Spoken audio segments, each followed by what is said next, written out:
And the last play I wanted to talk to you about is of carbohydrates and amino acids. I thought I would put this up with the best of your plays. Even though subjectively I wouldn't say I enjoyed it all that much. But of carbohydrates and amino acids, it comes from the Jeffers poem Animals. And you also have an epigraph. Jeffers is mostly evident. If you have an epigraph to the poet, it usually comes from that poem or that phrase from the poet. But speak to me a bit about this. Danny's sort of afflicted. It mostly seems like he's almost philosophizing at the beginning, and then he's rehashing this dream that he had in which he was abducted and probed by metallic beings. Celestial metallic beings, it seems like. But it also has the meta aspect that Danny Wagner may be under the control of someone else's strings. So speak a little bit about that. It also is, like I said previously, sort of a greatest hits of the Dan Schneider drama, in that it is largely indebted to a lot of your other plays where you're taking passages of them. It reminded me of the structure of one of the New York Quartet books, 64, except instead of original short stories that you were using in 64, this one, it comes from previous works. And I don't know, perhaps you know or not, if you altered any of the words or anything like you did in Norwegian when you did a lot of the repetition. Yeah, I did alter some of them. Then there are some faux flashbacks that, for example, there is a scene with Rosanna Hobbs from A Remembered Field. I use a passage from her that was in the earlier play that might have a few alterations, and then there's her talking about them being in one of the airports, JFK Airport, and they see a way to go up to the table, and there's Henry Matsumi there, and his credit card has been rejected. Just like I had an earlier reference in an earlier play to, I think it's was it Aldo or Gino Vincetti? I think, yeah, Gino Vincetti, in the play about the girl. And Manny Cole. Yeah, and that's a way just to get a little inside joke to people who would know that. Someone who hasn't read anything else, who just saw this, it wouldn't mean anything. Well, I didn't think that was just an inside joke, because you have the Henry Matsumi character, and he's saying, Danny makes the off comment that that's a part of who I am, or something to that extent. So he may be realizing that he is a fictional creation in this work. So I thought that was a key moment, actually, in this play, and it revealed the meta aspect of it, perhaps to Danny Wagner himself. Yeah, well, I mean, that's an interesting interpretation. We do, for example, at the end of the play, get a second Danny Wagner, who is a little bit uglier than the real Danny Wagner, and that Jessica even says, "That's not my husband," which refers back to the Features play where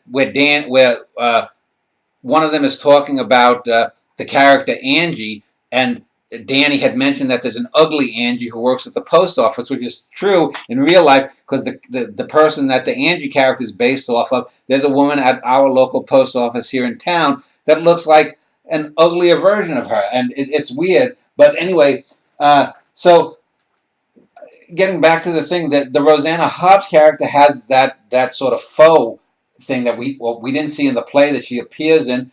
We get Jessica Wagner, some of the scenes with her from other plays. And the reason I did that was I really, truly had a dream about 2.5 weeks ago where I felt I was hunted, and if I fell asleep, I would be downloaded, my mind would be downloaded into a machine, or a metallic machine.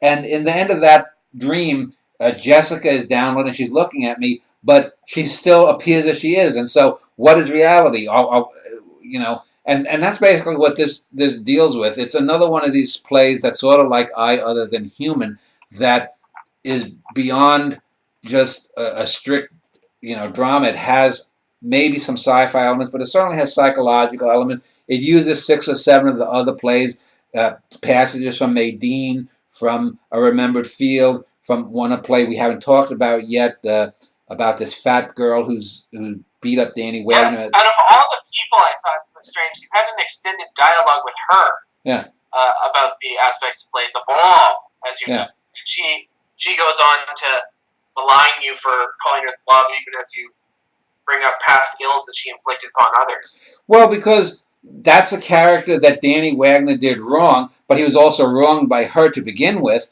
and that's a carryover and a recapitulation and a slightly different version from what appears in the play. We get, let's see, what other ones we get? We get the Janie Fitz character. We get the Big Al character. We get the Henry Miller character. That section I don't remember. Is that in Big Al's Gina where he's cutting up carrots or something? Yeah, and again, it's slightly altered. And the thing in taking them, I was looking for ones where Danny would have some talk with someone or an appearance with someone about what reality is. In a lot of ways, this play does continue some of the things that were implied within the play with the nurse, the one we just talked about, and Sapphire, and again, it's you. Sometimes when you're doing these plays, you get in an idea or a place for 2 or 3 weeks, and I might write a 2 or 3 plays that are a run of plays that are variations on a theme. For example, this Honey of Common Summer, I Other Than Human, Eyes Closed, Misunderstanding. There's some connections between those plays. These plays, play 28 to 32, the last 5 plays I've written, have all been over 30,000 words. So they've been substantially longer than most of the other plays before that, with the exception of the first 2 plays. So these have been some of the longer plays. I haven't used as many quotes from my poems. I haven't used as many musical interludes. And I've tried to, because I didn't want to fall into the same patterns of just, oh, here's a poem that represents it. Let's put it up there. If I need to, I will. But it's, again, to try to always push and do something that's not only good or great, but something that you haven't quite done in that way before. And doing this, I think, accomplishes that. So I do think it did. I think this has one of the better endings too, where you have not only the second Danny that comes, but just the sections of all these different voices intermingling, and then it eventually leads to the humorous scene with the second Danny, but also a really great last bit of dialogue where you know my name, who I am, who are you, and so it directly references the reader. It was very Whitman-like in the strength of its last dialogue. And I use the same exact sentence, who are you, that ends their visible dimensions, but it's in a totally different context. In that play, which we haven't talked about and you haven't read, the main character is a character called Duke Mitchell, who's based upon another person that I did in a Biorama interview. And that character, that play ends with him looking off stage and seeing something, some unnamed something in the darkness coming at him, and he says, who are you, to that person or thing. So he's talking to something outside of himself. This who are you is more existential, it's more inward based, but it's Danny asking the audience to look inside. So you have the exact same sentence, and both sentences are the exact same sentence ends 2 plays, but in totally different ways. And I didn't come upon that, and when I ended it there, I said, that sounds familiar. And I looked back and I said, oh yeah, I ended that play. And I said, the other play, 2 or 3 plays before that with it, I said, okay, that's good. That's interesting. People can write a thesis or a paper about how the 2 ends of these plays have the same sentence, but are totally different. To me, it almost is as if you are, it's almost as if a challenge against oblivion. So you've created all of these works that establish who you are, and now you're presenting the same challenge to the reader or the audience. Yeah, and the whole thing with these metallic beings, you can see that. Remember the play with the crazy dancer who thinks she's abducted by aliens, and these aliens are just people in robes and a mask. And so there's lots of these. Again, if you looked at it, people often say, oh, there's nothing new under the sun. Everything, there's just 6 types of stories or something. Well, no, there aren't.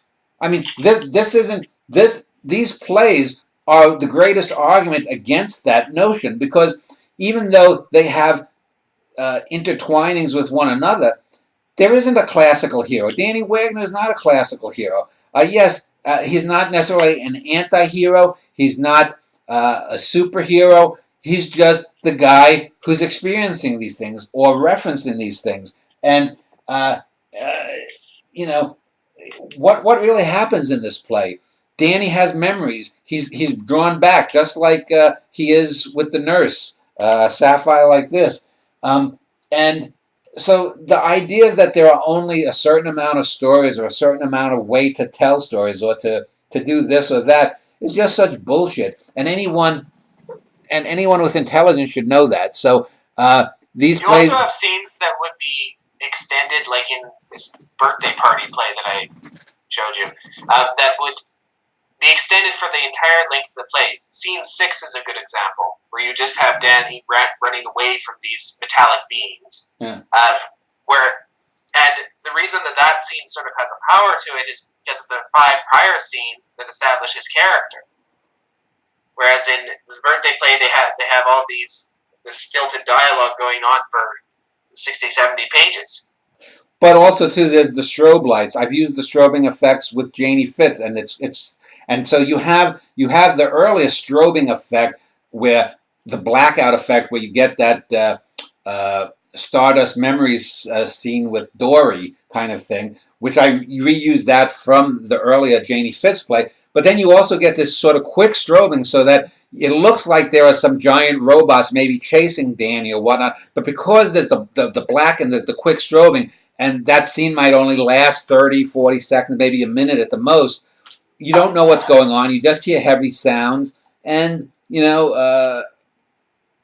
it's just a little interlude. And we don't know. Maybe Danny is just dreaming this all. Maybe maybe all of these plays are just the dream of Danny Wagner. Maybe I shouldn't call him the Agner of Danny Wagner, but the dream of Danny Wagner. That has more connotations too, I guess, because when we say the dream of Danny Wagner, is Danny Wagner dreaming? Is someone dreaming Danny Wagner? Is this Danny Wagner's dream of fame and fortune and artistic success?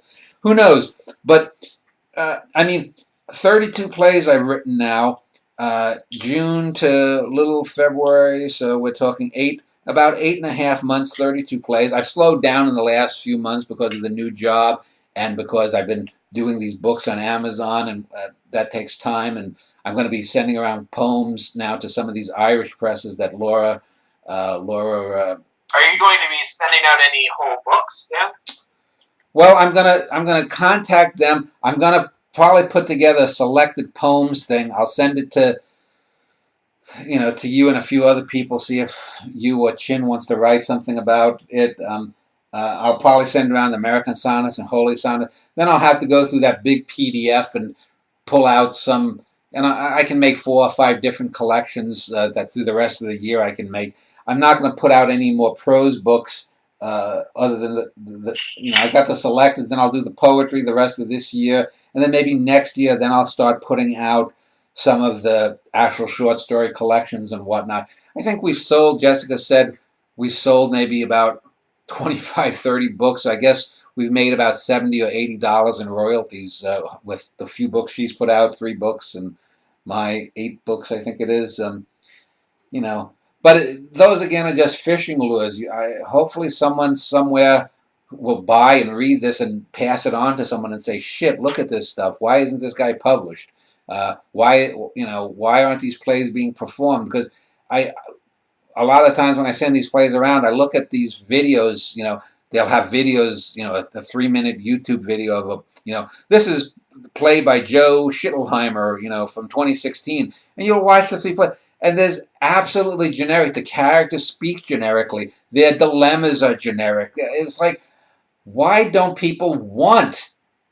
I mean, even if they fail, why don't they want to push boundaries and take things in different directions? There's such a lack of desire to improve, and that goes back to the Alex Sherimit's old girlfriend, and it goes back to the nutty guy who insisted that I should vote Democratic because since it hasn't worked for 40 years, let's go back and do it again. These people don't think. They don't have the ability to think. At least the girl, Alex's girlfriend, has her looks to fall back on.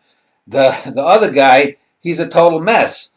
But I mean, in a sense, it's sad, and I try not to. Jessica gets much more angry at these kinds of things than I do. Jessica, for example, the crazy gal who's gaining superpowers as we speak. Jessica never met her. I didn't meet Jessica until about 2.5, 3 years after I was with that gal, and yet Jessica hates her, and I don't like her, and I think she's a very phony person who what she has done and claimed about people in the past, not only me but other people, and how she is not a good thing. But I also can see that she's clearly mentally ill, and so I'll give benefit of the doubt, but Jessica won't give benefits of the doubt to people. She's like, you fuck with me, you're done. So be careful around her.